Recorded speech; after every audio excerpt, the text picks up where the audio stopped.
seconded. Any amendments to the agenda? None, all in favor of approving the agenda as drafted, signify by saying aye. Aye. Any opposed? Next is approval of the consent agenda. I move. Second. Seconded, any comments on the consent agenda? There's a very tiny correction on the minutes, line 152. This reads, Sealy informed the board that there would not be an infrastructure committee in July. We should be meeting added to that, right? Yeah. I think there's a correction on line 182 also. I think it's got PFAS and it should be PASS. It should be. Okay. There was two PFASs in one sentence. Oh, Okay. Oh.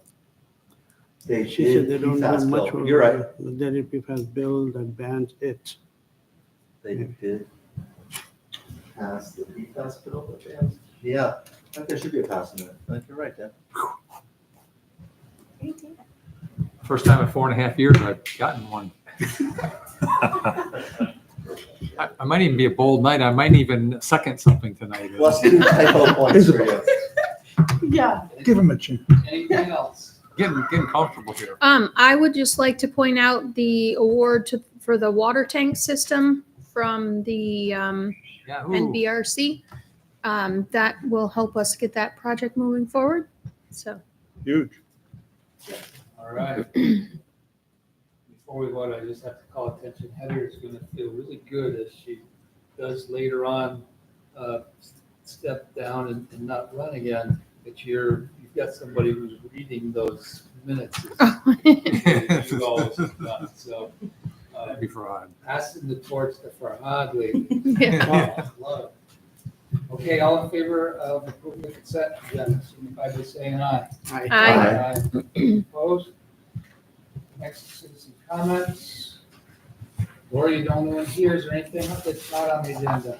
I just wanted to remind the board, hi, Laura, that we do have a Public Health and Safety Committee meeting coming up on July 22nd. So we meet quarterly, just to remind you, and that the composition of that is really like this, kind of like, it's really powerful because it's got stakeholders from all the emergency service providers. So we'll be welcoming the new Porter Medical Center emergency provider to that meeting. And of course, we have the college, and now we have the school. We have a representative from the supervisory union, and of course, all the rest of you that you know. So Andy and Dan are on that committee. And we are starting to build that agenda. And of course, we're advisory to you.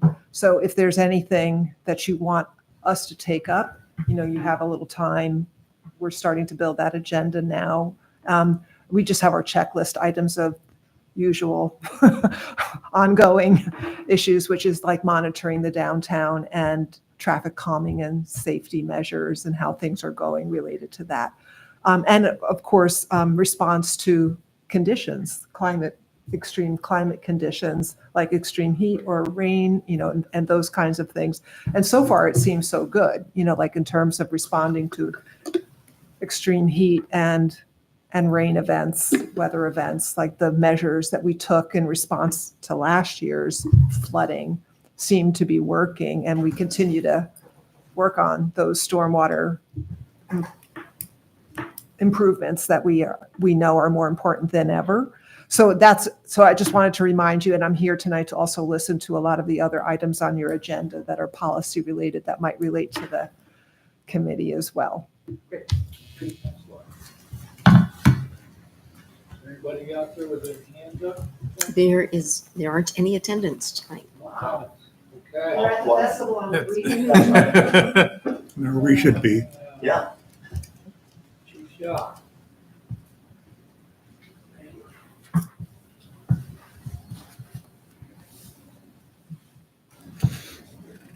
Come to you with a request. Our elevator at Station 1 has given us troubles and is in need of repair.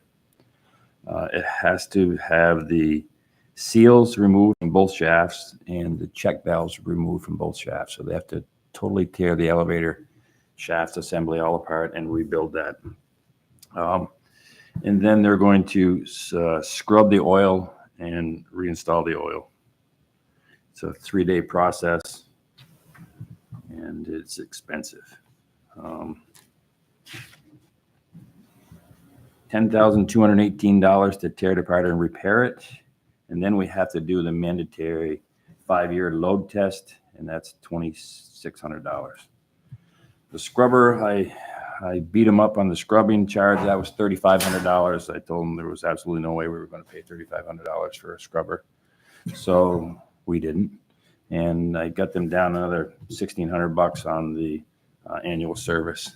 But what happens is the car doesn't come down even. It comes down and it wrenches itself and locks itself up and puts itself out of service because the valves that release the oil one is partially plugged and the other one is totally free, so it doesn't allow the same amount of oil to go in each cylinder at the exact same time. We did a seal job on the elevator in 2017, so it's been a while.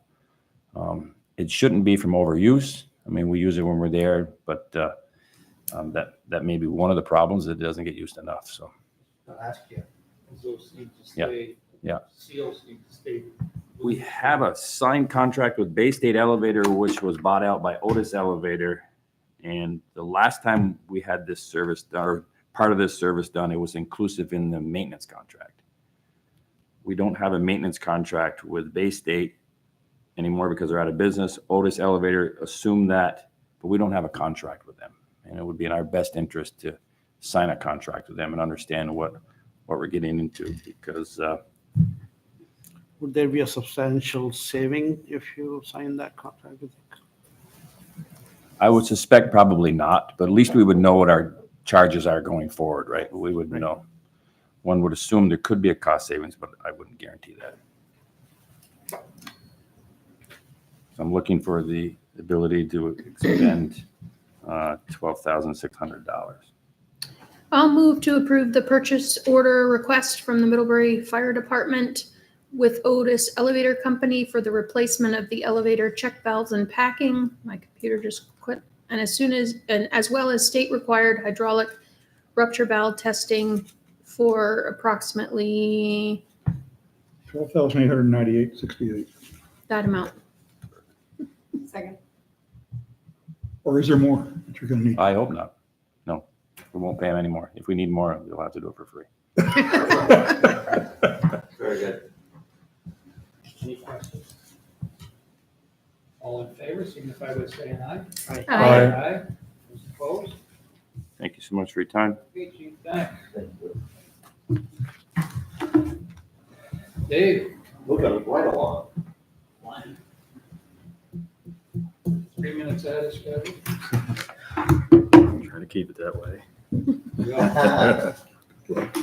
Alrighty, so back with a little more detail about downtown parking.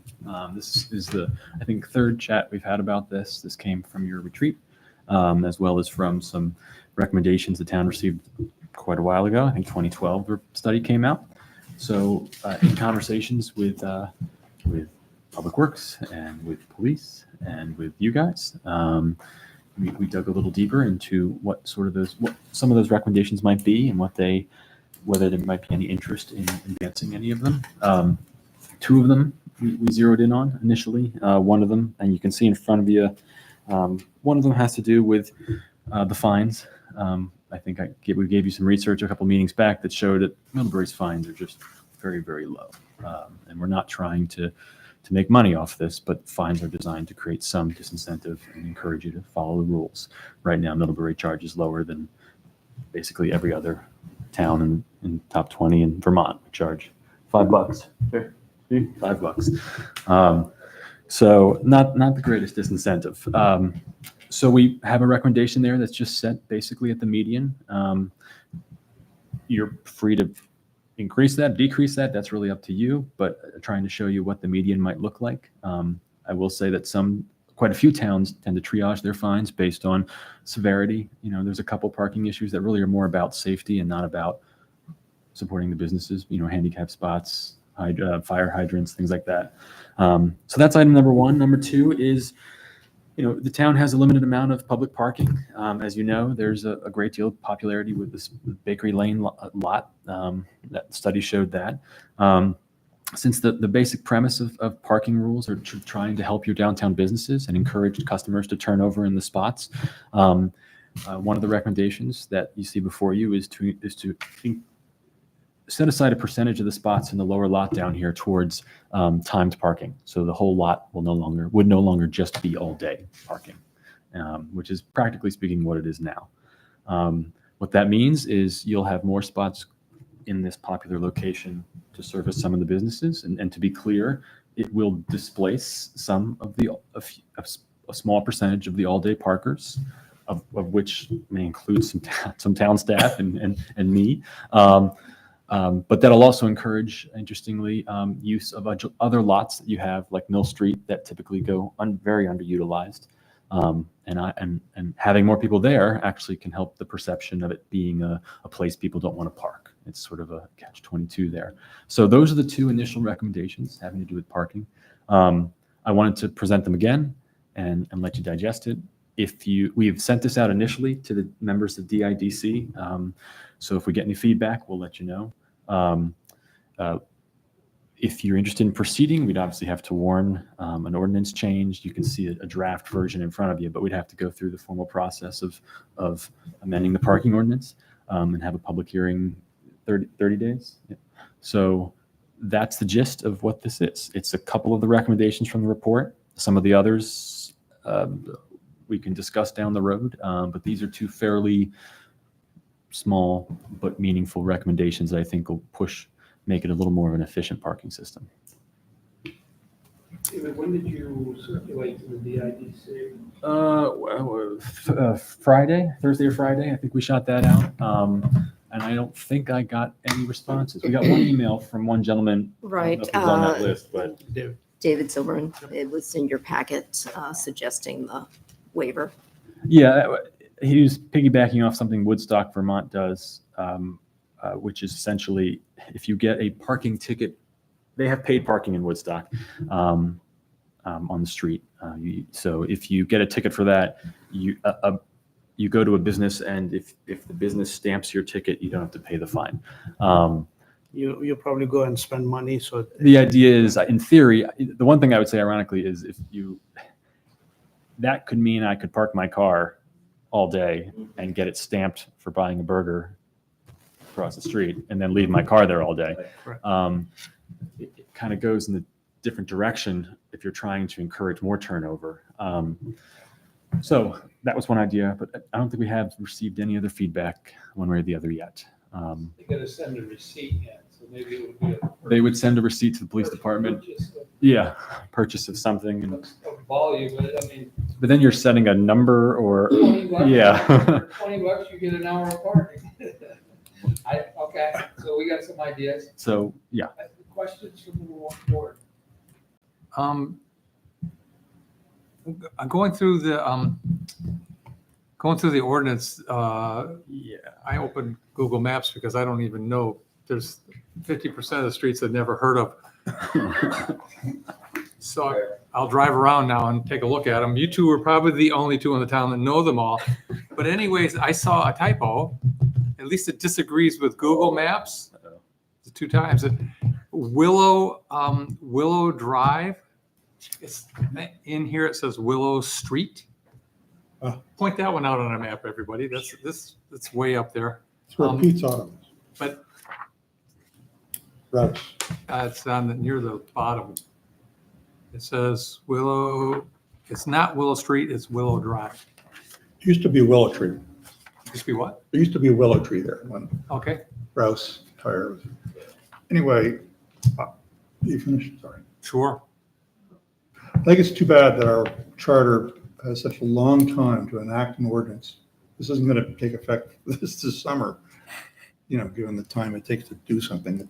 But anyway, I prefer ordinance amendments that have the strike through so you can see what's changed when you do it. And I talked with Dave about that earlier. It's not a big thing. Secondly, I'm with Heather in terms of what she expressed last meeting, that the fines for parking in handicap spaces or in front of fire hydrants ought to be way more, like $100 and $50 for a crosswalk and 25 for the other stuff. This is my personal opinion on it. I do believe there ought to be a colored map that shows not just the names of the parking lots around, but the times, so that something that could be posted on a website so that people planning to visit Middlebury and planning to do something don't have to hunt around and find out what the signs say and for how long they can park, and to make a little clearer other information that, for example, if you want to go to dinner across the street and a movie downtown, the 3-hour limit isn't going to apply to you. If that's in fact what our ordinance is saying. Things like 3-hour that limit would at help night? people plan their visits No. to Middlebury and be more visitor friendly. So to both your points, that section of the parking ordinance doesn't apply in the evenings. I think it's 7 to 6 or 6 to 7. So it wouldn't be, 3-hour parking is, yes, 7 a.m. to 6 p.m. Monday to Saturday. So it wouldn't be in effect anyway for the dinner time and the Sundays. Yeah, and it's great that you're reaching out to the DIDC. You might reach out to them and the format of things, the colored map, and what would be something that they could use on their website to make it easier for people who really don't like reading parking ordinances to figure out what they ought to do when they're planning to visit in town. I think there's other things that, when you read this, of course, if you want to change every place it says selectmen to select board, and you can think of other things that we ought to do, address the residential use of parking spaces by people who want to bring their camper van, and things like that. Dave told me that Jason has some other ideas about a longer term look over of this. And I don't want to slow down anything, even as bad as it is. It's going to take us to the fall to enact this. Anyway, those are my thoughts on it. I'm ready to make a motion to warn things once we come to concurrence on it. I have a question Yeah. going off. I assume you all spoke to tiered fines with higher fines, like. Yeah, I mean, that was initially, I had presented that to you. I think there Yep. was some more discussion with staff, and so now you see a flat rate across the board. I will say most towns do tiered, Right. most towns, and like I said, the safety issues tend to you get charged more, because blocking a hydrant is going to cause a greater harm than double parking. Right. So all things being equal. So if you want to move in that direction, that's ultimately a decision for you about what you feel is the right amount. But yeah, most towns do charge more for those handful of safety related ones. I could be persuaded if Jason, if you could tell me that whether some different structure works better with enforcement or not, in terms of the fee structure, or we want it to work. You mean as far as your fine, Yeah. violation, increasing fines? The problem I have with that, I don't have a problem with the idea that it is our capacity to do that. We do not have a software system that would support that.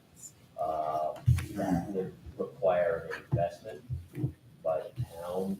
That we do not have a computerized system. Right now, our tickets, we used to many years ago, a rudimentary one. Now this is being tracked on an Excel spreadsheet. So that's Sorry. very, very challenging to manage that. There are systems out there, but you pay for them. And for our seasonal enforcement that we do, that's going to potentially be an expensive proposition. There's a lot that goes into this when we talk about, what do we do about non-payment funds? Yeah. For example. And I spoke with David, I support the idea of raising the fines. To pursue non-payment of a $5 parking ticket, the town employee that sends the letter, we spend more on that person handling that tax than the unpaid parking ticket is worth. And this isn't about revenue generation, of course, this is about changing behavior. But the tier systems, I want to look and see what other municipalities use. Do they have full-time parking enforcement? How do they manage this? Because we do not in-house have the ability to do that right now. So it's easier for you if everything is the same, then you don't have to track as It much. would, because right now, this would require the person open an Excel spreadsheet and we see how many tickets and search for a registration number, that's probably gonna be quite tedious, quite quickly. Like right now, we're charging 5 for everything, right? Yeah, I mean, it brings us up We're talking right in the about middle. Trying to push behaviors without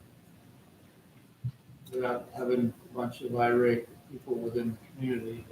Maybe trying the $25, which is 5-fold increase, but probably more in line with what's reasonable ticket. What's out there? Yeah. The vast majority of car parking tickets are time violations. They are not fire lane, fire hydrant, accessible parking. That's not what we're issuing for. It's definitely.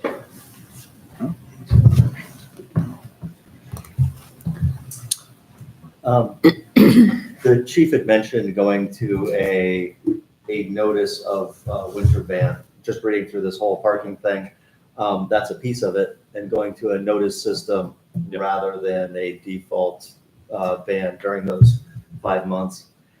Is that something that we can incorporate into the changes now, or is that a separate? I think, I don't want to speak for Chief too much, but I think when we've talked about that, there's a bit of a logistical component to that. I think we would need, it's not just, I mean, eventually it comes to an ordinance change, but the other towns that do that, Winooski does that, Burlington does that.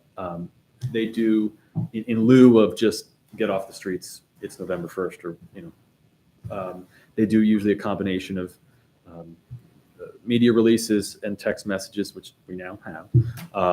And some of them actually use blue lights, some sort of flashing symbol to remind people as they're driving by that it's that night when you've got to not. So there would have to be a bit of a logistical conversation, and there'd be a cost if there was some infrastructure lighting. That would eventually lead to an ordinance change, but I don't think we could do that right now. Not right. Yeah. But there's a couple communities that have moved away from just banning parking for 5 months.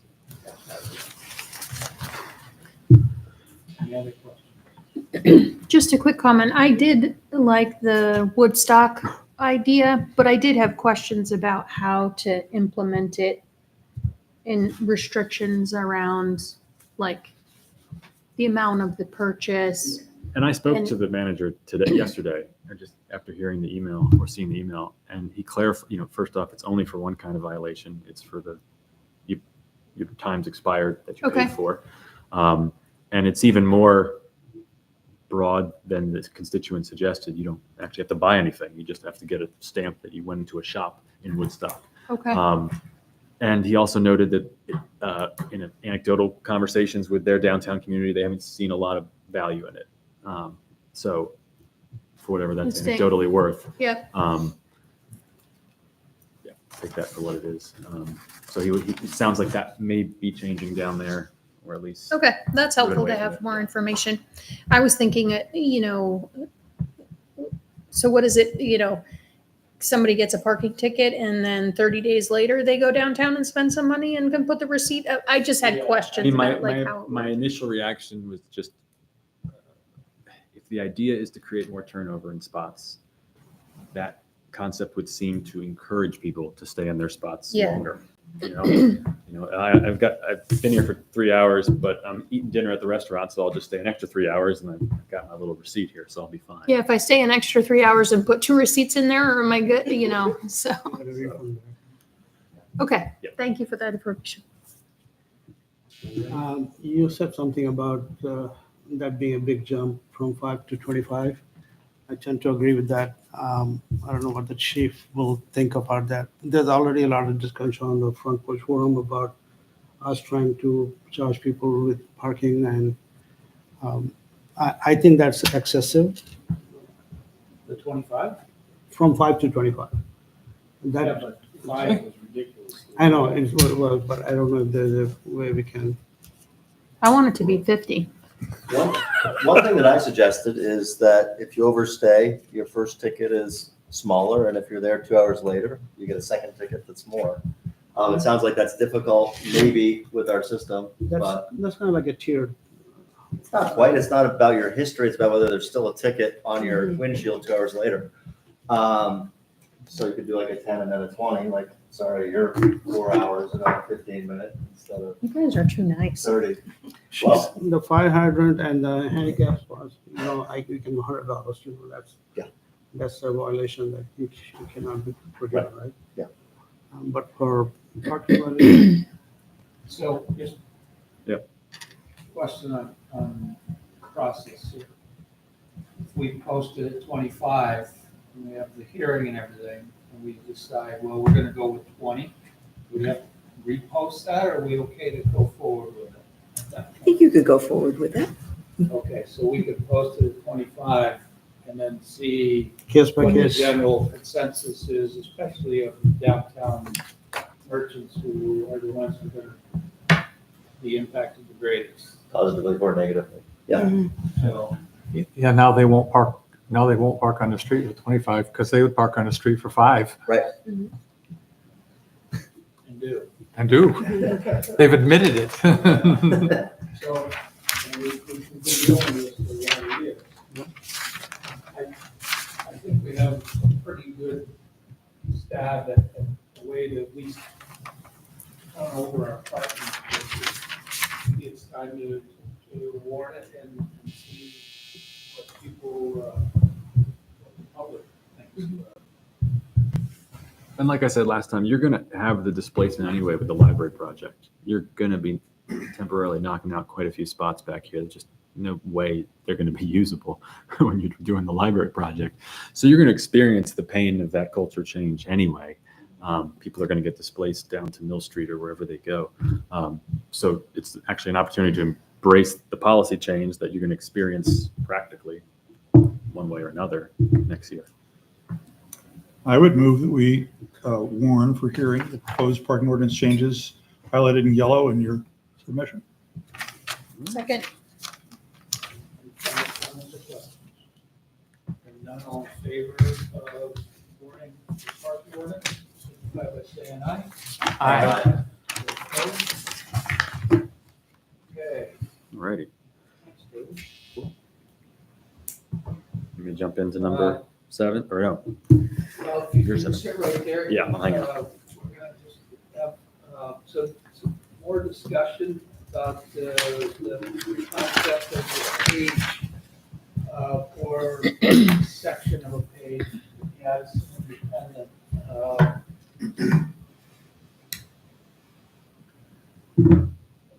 I did receive a note from Angelo, and he had received the notices, or the letter from somebody saying that would be, the Middlebury that would receive preferential treatment, and they may not be, critical of something that we do as a town governance, and give us a pass or something. I don't feel like they ever do give us a pass, but, mindful of that critique,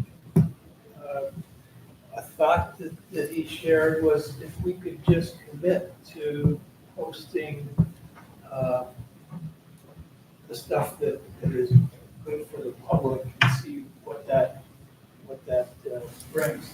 I really liked our discussion about having a town section where people would go to, and I would love to just see what people thought of it and trial it.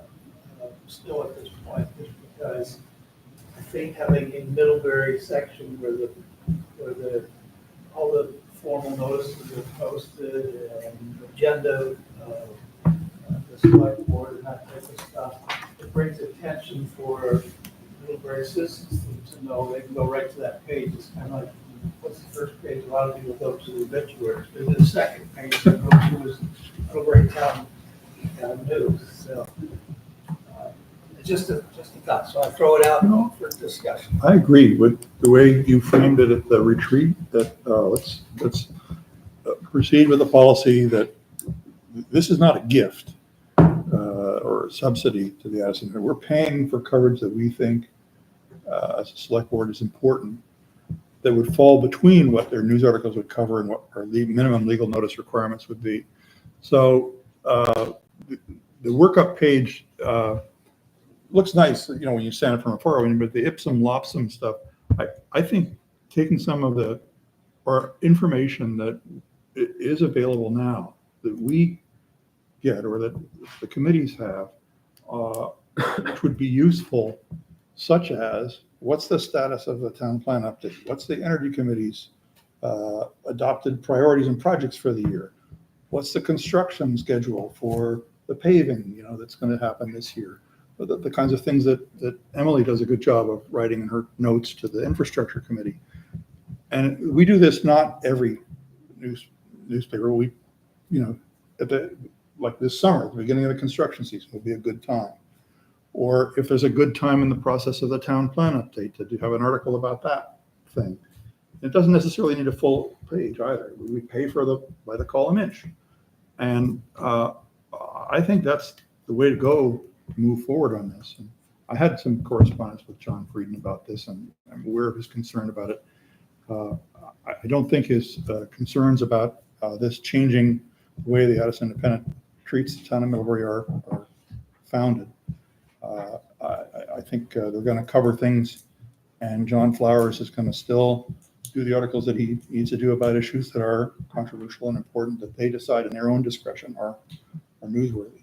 So that's what I'd like to see as a next step, is to fill in the ipsum lopsum articles with some meat here, and then I think the staff, you know, we already pay for inserts for the recreation, you know, the seasonal activity thing. So this is nothing new.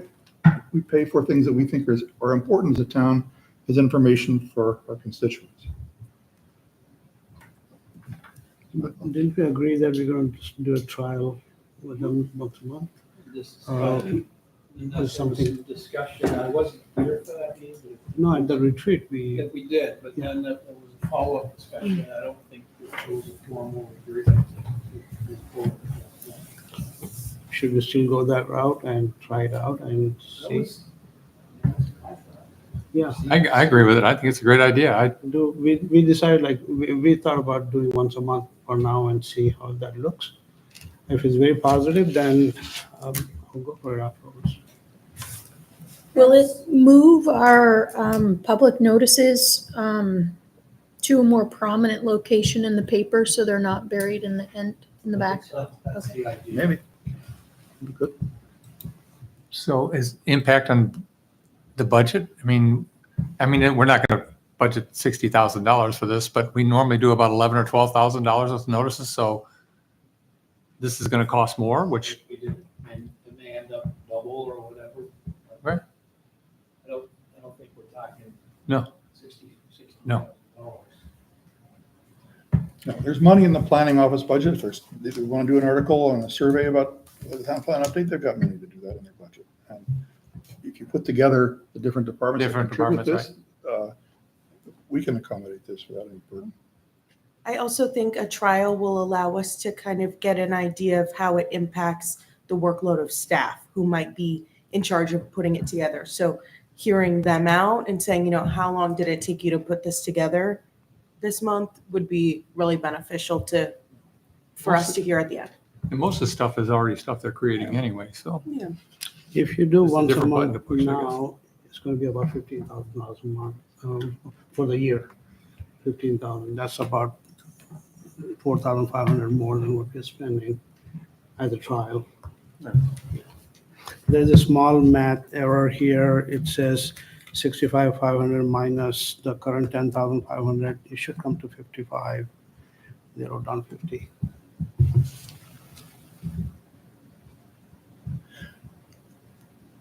Well, is there an action we need to take, or Kathleen, do you feel they have enough Like I have enough feedback? to, I don't think get every going on a draft trial? article needs to come back to the board. I think no. yeah. It's her page, not our page. She owns the page. Okay, we're gonna move on then Yes. to policy review. Yep. committee. So I'm sorry, how long are we going to trial it for? till we say we want to stop. I mean, like, Well, it might be nice to do like a 3-month trial, and that way you would have a good time to assess that before we go into the budget season, so we can, And I think we should get. That's three good- times? Yep. Yeah. We should get good feedback from the community when they see something like that Yeah. on the full page. Sure. People might say it's a good idea and that would Yeah. give us a-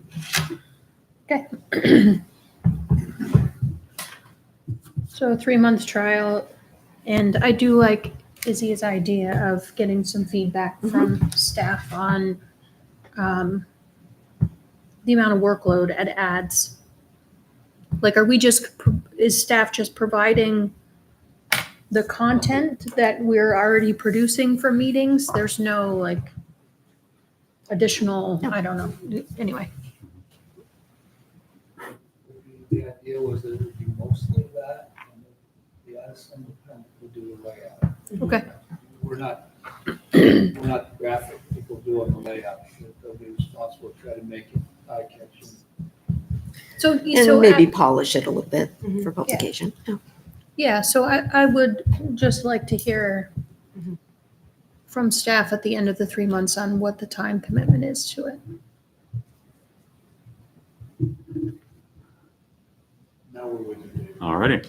So we had the log jam broke, I guess. Wow, yeah. So we see 3 here all at once.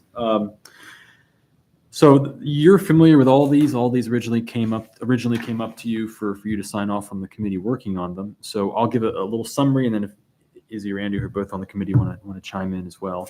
The first one you've seen before, the naming of public spaces. This came up initially from a member of the committee, and it led to a broader discussion about how we name things in this town, in town-owned public spaces. There has always seemed to be a fairly informal process that's worked, but I think there was a desire to have something that the select board can follow. So what you see in front of you is based on other towns. It's not from scratch. It's taken from examples from other communities who've already have something like this. It's basically a page long. I'll point out a couple things. We obviously followed your recommendation and decreased, if it's going to be named after an individual, 5 years instead of 10. We made it clear in section 3F, this doesn't apply to some of the smaller plaques that are put around town on benches and trees. We're not trying to be bureaucratic about that. If a little plaque goes on a bench, that we're not asking to be run through this process. But in the case of a park, a building, a street, this would give you guidance on what to follow. We did note in here that there's an exemption when you're dealing with town fundraising campaigns, the library being an example.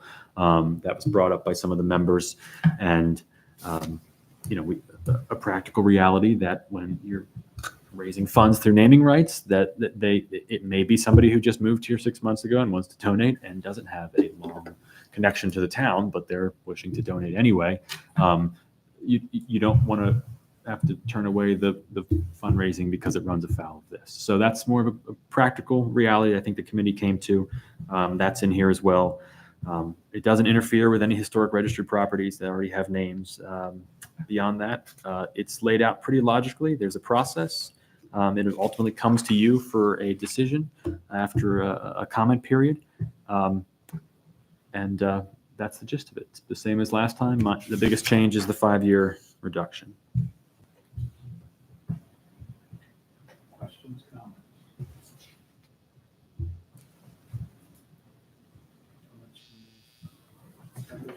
I love it. Yeah. We've gone over this a few times. Yeah, indeed. You're telling me. I'll move to approve and adopt the draft policy for the naming, renaming of town public spaces. Second. Second. One more time. Questions, comments? Seeing none, all in favor, signify by saying aye. Aye. Opposed? Version 7. Yeah. Boom, no version 8.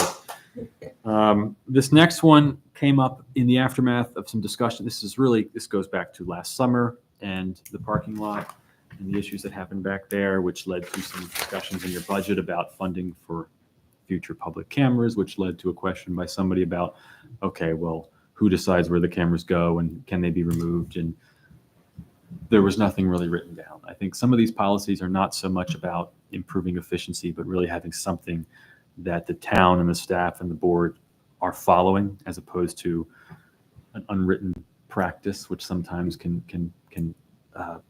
may not be the best way to operate in this day and age. Again, this is not from scratch. We took a look at a couple other towns in Vermont who have similar, very succinct, not too long policies. The highlights of this essentially are it creates a structure. So the police chief is at the top of it in terms of ensuring the security of the cameras. It makes it clear who's going to authorize whose access. So the officers and maybe one or two folks in this building, it makes it clear that the select board would be making the decisions about installation and removal. If the police department comes with a recommendation, it would have to be signed off on you guys by this group. It speaks about retention. It doesn't set a specific time period. We learned a lot about from the chief about our camera systems during this discussion. Essentially, if an incident happens, tell me if I'm wrong on this, you pull the film, but short of that, we have film for as long as our capacity allows, and then we keep cycling over it otherwise. And last, it language from every other statute had the same verbiage about how we're going to release it. It's going to be in accordance with the state laws on that matter. So I don't think the policy committee had as much input into this, since it's much more of a more technical than the first one. But nevertheless, I think it'll be helpful to have the town just have this in writing, and it's clear who's in charge of it. It's not going to make the chief run around to the library and every day and fix cameras, but it gives some structure to who can sign off and who's accessing it. Excuse me, section 5, retention of data. I think there's the word missing there. All recorded surveillance video data shall be retained for the time period. Yep. One other thing of note in here is right up under purpose. We're talking about the difficulty of dealing with numerous vendors in this space and numerous contracts, and wanting to have some preference for standardizing and choosing one platform rather than going for the cheapest for each additional camera, and kind of commenting that it should be the goal to think about the management as well as the next version. I'm glad you explained that, because I don't think I got that from that second sentence. Okay, so just back to that makes a little more sense, and part of my note to myself was just understanding, just an understanding. Yeah, it just like, so the manufacturer of this says we'll keep your data 2 weeks, and that manufacturer says we'll keep it 2 days. I mean, it just seems like we should have more say in. I think we have to say when we sign the contract. Okay. If I'm wrong here, but if we pay X amount of money and it gives us 30 days of retention, then our agreement gives us 30 days of retention. Okay. It was intended to avoid a situation where we pick a number 60 days across the board, and all of a sudden we now have to go back to every one of our agreements for all of our cameras in this building, the cameras in that building, and renegotiate them to meet a number you set. I think from the chief's explanation, generally when an incident happens, the tapes get pulled pretty quickly and saved separately. So it's unlikely that something's going to happen and it gets erased without somebody grabbing the film before 30 days go by. Thank you. Or whatever it is. Yeah. Thank you for explaining. I think I'm good. I just needed some more explanation. I'll move to approve and adopt the draft policy for the oversight and operation of the town's public video surveillance systems. Second. Seconded, any comments or questions? Another excellent policy. So says the chair. So says the chair. Yeah. All in favor, signify by saying aye. Aye. Opposed? All right. So last one we have, again, this came up through originally citizen comment. This came from, I think in the fall or the late fall or the winter.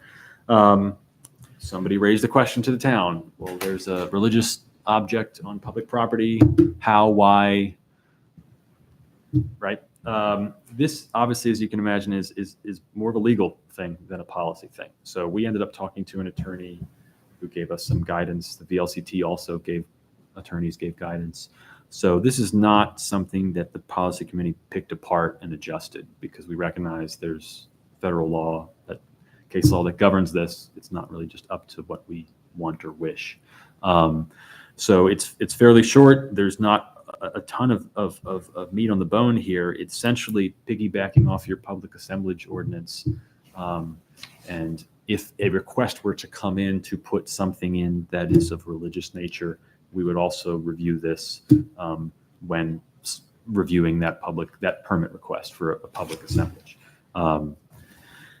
It's again highly based on the guidance of that attorney. And again, I think it's something good to have in writing, so that if you start getting these requests or multiple requests, the decision making isn't just, well, we decided this on Monday and this on Friday, but rather we have something we've reviewed and we're going to stick to it, and we think it's on sound footing. Yeah.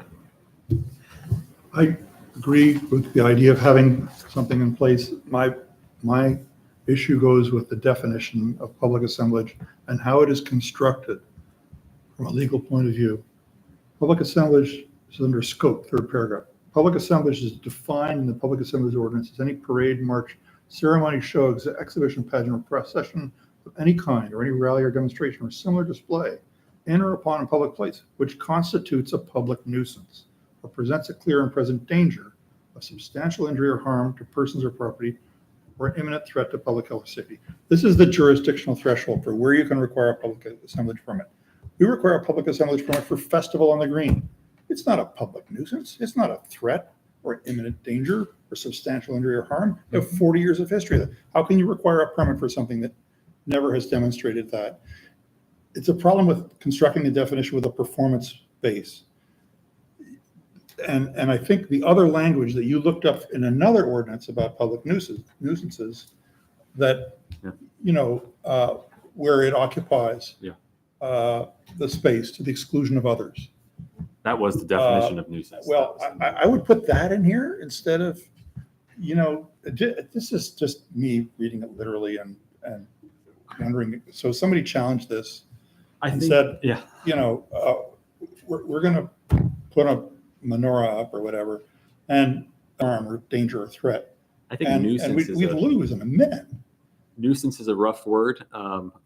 And I think it can lead you. It sounds harsher than the definition suggests. You're right. It sounds harsh, but the public assemblage permit also defines a nuisance as just occupying public space and denying the public the normal and customary use of that space. So if I'm standing in the park with a crowd, I'm denying your access to that space. So put that in so people don't have to look in another ordinance and make that leap. We can add so that people understand that you don't have to. Yep. We require permits for this for all kinds of things that are never a nuisance. So would you just add the public nuisance definition into this? Yeah, or substitute it instead of which occupies Yeah. the public space to the exclusion of others, instead of calling it or other nuisance, something like that.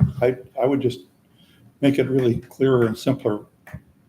It's just, and I forgive you for. I have a question. Yep. Are public buildings included in this? Yep. For example, the library? Yep. Inside the library? Yep. Or the library has the oversight, not us? No, I believe that parcel is owned by the town, unless I'm mistaken. So it would be They have town no property. policy on display of. That's why I'm asking. Yeah. Yeah. Speaking of religious things on public property, St. Stephen's is on public property. Just saying. It's not. Hopefully they don't put anything up. So Yeah. that was brought up for me, like the wreaths that go on the lights during the holiday season, the lighted tree on the green across, those are related to Christmas, which is a religious holiday. Does that mean all of that stuff will need to go through this process? A tree is not a Christmas tree is not a religious symbol. Without So The although wreath definitely. Well, that is The wreath debatable definitely because it is related to Christmas. and Not where I Christmas- go, it's not. It's not a religious symbol. I mean, It's perceived as that. that's my Very opinion, religious. Yes, indeed. but I bet you I am right. So I think, so the point that I'm making is that I think that there should be more clarification because I think there's going to be disagreement about what's a religious symbol. So I'll paraphrase what the attorney said, which is he readily acknowledged this is vague. There's not one standard. You know, he talked about cases where this religious scene in a courthouse was upheld by this court and the next one was struck down because it was slightly different. There's no one definition of defining religion. I don't want to go pretend to try. But he did note that it's going to be difficult to get more specificity. You're not the first. People on the committee asked for the same thing.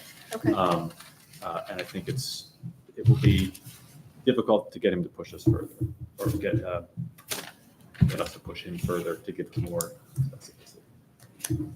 Okay. But The I other thing that it brought up for me is, and I know these aren't religious symbols, but what about flags displayed on public property, other than like the American flag? What if somebody wants to put up? Does it cover this? They're not religious, but I think they might potentially fall in the same category if somebody wanted to put up some kind of flag that means something to their group or organization on public property. Well, I think you're right. I don't think it falls under this draft policy. We hadn't discussed that, so I don't want to spitball an answer. It's possible guess to I fall wondered under if- this public if- assemblage ordinance. If it made sense to broadening I wondered if it needed to get away more. I don't know. I don't know. I worry, Just- I it had the just- same worry with David. I said, supposing somebody, wants to put up the swastika or something on it, or hate symbol. Do we have DEI principles that we could say, we're not going to allow symbols that are commonly recognized as hate symbols? Or I don't know. Part of me wants to do that, and then part of me says, I just don't even want to. I'm just going to continue to hope it never happens. Just to clarify, if there's been any decisions in the past on that topic, a tree versus this versus that versus whatever. Beyond that, there's latitude for the manager's office to reject it if there's some non-substantive related issue, right? If it's proposing we're going to block a street to do it, or if we're blocking a sidewalk, or if there's a safety component to it, something unrelated to the material thing being displayed, in which case we would offer an alternative location, public space. But we don't get too many of these. But at least if we do, again, we are following something that's been reviewed by council, and we're not. We wouldn't be just Winging it. winging it. Yeah. Yeah. Just for comments about wings and prayers, I did consult with town council about the menorah Yeah. before approving that permit. Okay. Any other thoughts? Dave, your main thought on including that Yeah, we can. definition? Yeah, that's easy enough to do. In there, just- Just put it in if you want to make the motion with that language, and we'll. I move to approve and adopt the draft policy for the placement of religious symbols on town property, incorporating the definition of public nuisance from the public assemblage ordinance. Second. Seconded, comments or questions?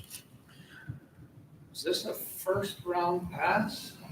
Could be. All in favor signify by saying aye. Aye. Opposed? Opposed. Opposed? Okay, we have 6. I would just say, I wouldn't link it to the public assemblage. I'd simply say, here's a Supreme Court decision, Christmas trees are okay. Here's the other opinion, menorahs are okay, other things require approval. I just, the whole assemblage thing is just too clumsy for me. Okay. To require this only when there's a public assembly. Alrighty. any other sign? Not this time. I think Did we ever address the public art? that public art hasn't come to us. I think the last thing you gave us was the easement discussion about trying to craft something to guide you in future easements. Okay. So we're going to dig into that for you. What are your thoughts on public art?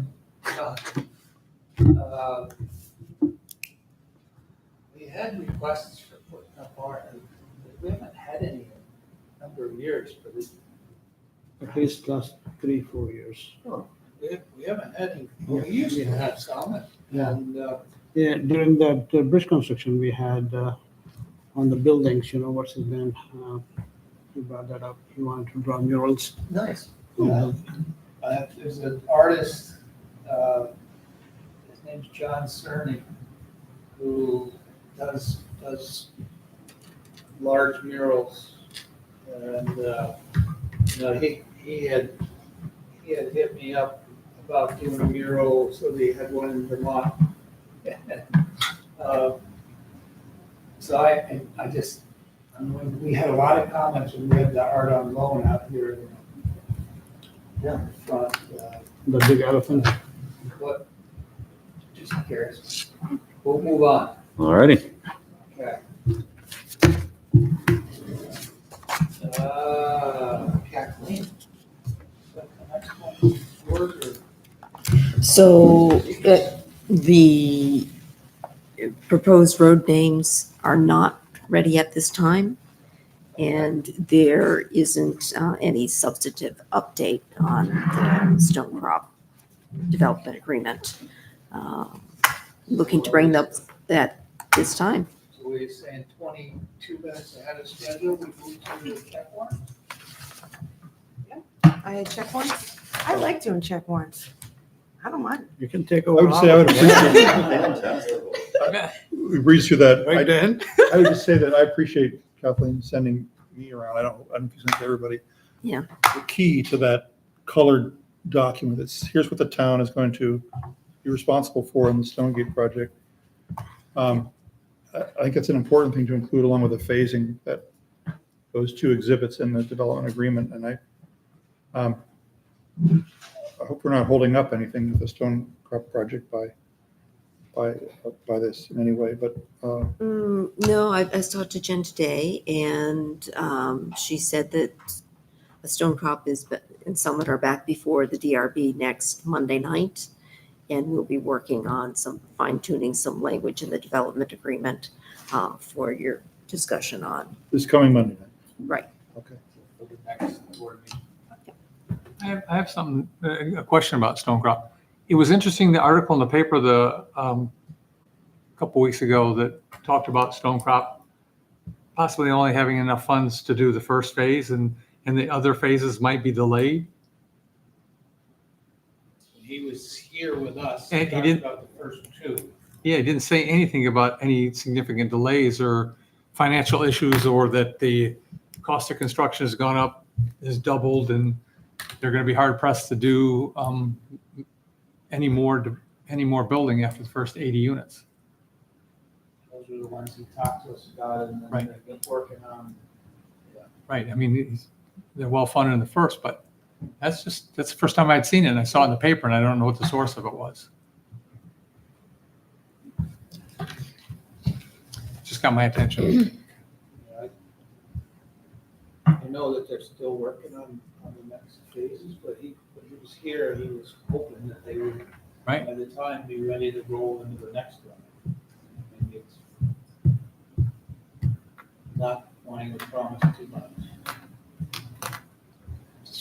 Yeah. I don't know, I didn't read that article because he just. Yeah, I did. I was surprised. Yeah, it's kind of runs different to what we thought. Right. Well, I hope the market can absorb it, and I hope the other financing can come together based on that. We can't control or influence that, but I think, we have to, what are the minimum things that we really feel are necessary, as part of the first phase? Like that sidewalk, for the school children living in there, they need a way to walk to school. Moving on to check warrants. I move That's to approve. DRB's got that, Fred. I move to approve total expenditures in the amount of $424,202.75, consisting of $270,197.61 for accounts payable and $154,005.14 for payroll for the period of June 26, 2024 through July 9th, 2024. Second. You can have. All in favor? Aye. Aye. Opposed? Concerns, Dan? I had somebody come talk to me today, and I agree with this, is concerned about the lack of striping for crosswalks. That now we're in the busy season, and it's getting dangerous out there. And it also is when people come to the town, that's the first thing they see, and it just looks worn. And there's a safety concern. So I know I think some of that was delayed because of water issues and overwhelming of the public works, but do we have an idea if we're going to be doing that? Yep. So- I'll pass that concern along to Bill and get you an update. Okay, thank you. I also had a conversation with Doug Anderson and Debbie Anderson about their property, which is right on Middlebury River, and they lost 15 feet of it and everything. What they were raving about is the service that Emily had provided to them by going out and talking to them, and she actually arranged, they had to pay for their $17,000 on their own. Emily found a grant for them, and they also mentioned that Kathleen and Emily both went out to the houses, and they were just very happy with the way our town government and people have performed for them. So, and as a pet peeve, I wish we could do more mowing on the sides of the roads where, particularly now in the season of poison parsnip, and it's mostly along the roads. And if it gets cut down, at least sometimes once, if it gets cut down 2 years in a row, there will be no poison parsnip on the side of the road where it got cut down. So it can be controlled. It's a 2 seasonal plant, and we can do something about it, and most people don't. I find that really interesting because I have it on my property and I've cut it multiple times and it comes back in the same exact spot year after year after year. Mine's gone, and my neighbor has this huge field, and she works for the state as an invasive species plant expert. She had it mowed last year, and there's no poison parsnip in it, and it was the greatest field of poison parsnip I've seen. And she says it was a miracle. That's great. I have it. I I have got it along my driveway, and we mow it and we mow it and we mow it, and it comes back and it comes back and it comes back. The mow it before it goes to seed. We do. I mow it. I mow it constantly. I'll lend you a shovel. Oh, That works good. He's As, not getting as off the long as tractor. that shovel comes attached with some hands and feet, come right over. I'm doing the wrong job when I have a shovel in my hands. Okay, that's all I have.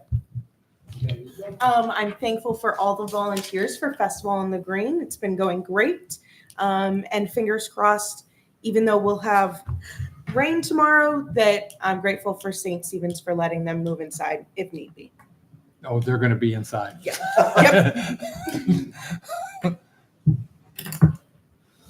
Rod? Yeah, I was going to talk to you about the rain tomorrow. First time in my life, I'm afraid. Last year's rain, the damage it caused in the county. Tomorrow, 6 to 7 inches of rain. Middlebury is going to be the hardest hit, I think. One thing I was thinking about is Kevin Prizer brought us that concern about the underpass. Mhm. Maybe it's a chance for us to test it out tomorrow to see how that fares. I drove through that. I don't think it's that deep going from Marble Works to Seymour Street. Underpass is very, very Deep. yeah, the depression is much larger. So I want to see, we have an opportunity to test it out tomorrow. If you can drive by and see. Okay. Yeah. Heather? I have some notes in my head that I'm gonna try to get down on paper for things that I would like us to, or my suggestions for what the board considers the next time requests for easements on public land come up. And if it's all right with the board, I'll just send it to Kathleen as a starting place. Because I think it would be helpful. Imagine, you know, who's going to be on the board the next time it comes up. And I think it would be helpful to have some guidelines on, you know, like what you should consider. And, you know, for me, I'll put the notes in and I'll send it to Kathleen and she can skip right around. But Copy. I'm interested in that. I mean, well, I'll send it to Kathleen and then Kathleen can share it with the group. Anyway, that's all I'm thinking about. Cool. I just gotta get out of my head on paper and onto paper. Fred? I skimmed this decision from the Vermont Environmental Court regarding the 53 North Pleasant Street. What was it regarding what? The 53 North Pleasant Street denial. This concerns the Tinsley College housing. The administrative officer made a decision about it regarding their accessory building. This was upheld. Their decision was upheld. I just want to compliment the planning office for writing a decision that was upheld so well. Anyway,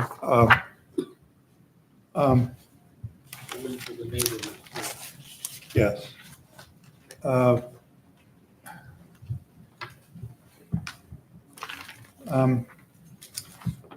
think I'm going to stop there. I was going to say some other things, but I'm reserve that for another time. Andy? Yeah, I'm good. I do believe we have a hand up out in the audience before we go to executive session.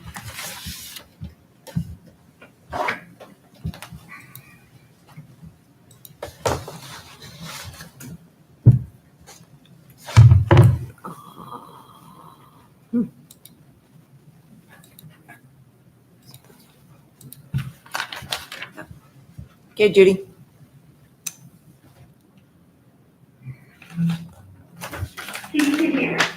One, the thing about poison parsnip is it needs to be blown before it flowers. That's so. Otherwise, Heather, as you noticed, it will come back time and time again. And I've mentioned this to Bill Vernon, you've got to get out there and mow it before it flowers. That is being used because it's, for numerous reasons, it's not okay. So, yeah, if you can help in any way, to supply information about where Roundup is being used, like, sorry, that would be appreciated. It should not be used anywhere, especially on school grounds, which I know is being used.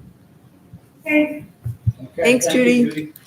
And a clarification, Mr. Google says parsnip, it's best time to mow is after it has flowered, but before it has set seeds. We're gonna do a scientific research.